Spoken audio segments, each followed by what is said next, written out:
Maire ce mardi, il était à Abidjan où il a rencontré son homologue ivoirien Alassane Ouattara pour le remercier de son soutien pendant la transition. Les chantiers du nouveau président malien sont immenses, sécurité, réconciliation, mais aussi lutte contre la pauvreté et l'insalubrité. Je vous propose de retourner à Bamako après les inondations de mercredi dernier qui avaient fait une trentaine de morts. Nos reporters Tatiana Mosso et Yves Irvine se sont rendus dans le quartier le plus touché. Certains habitants ne décolèrent pas. Les traces du passage des eaux boueuses sont encore bien visibles dans la petite mairie de Bankoni. Elles ont atteint pratiquement 2 mètres. Seuls quelques dossiers d'état civil ont été sauvés. Encore traumatisé, cet agent bénévole se souvient d'une brusque montée des eaux.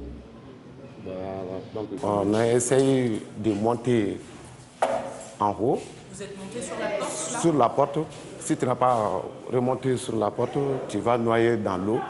85 millilitres d'eau, c'est un niveau rarement atteint en saison des pluies et les dégâts dans les rues en témoignent. Mais pour les spécialistes, la pluviométrie n'est pas le seul facteur de ces inondations meurtrières. Il y a l'état du sol, l'état de ruissellement, tout ceci-là qui influe. Effectivement, il y a eu une bonne pluie, mais aussi ces facteurs, il faut les prendre en compte pour l'inondation. De la boue et des débris, voici ce qu'il reste de la maison de Moussa. Venu de province il y a 10 ans, son nouveau travail lui avait permis de louer un logement plus grand. Pour lui, les autorités sont responsables. Bon, c'était construit en bako et puis couverture là, c'était en ciment. C'était en ciment intérieur et puis extérieur aussi. Donc, nous on pensait qu'on était en sécurité ici. Bon, je peux dire les dirigeants du pays.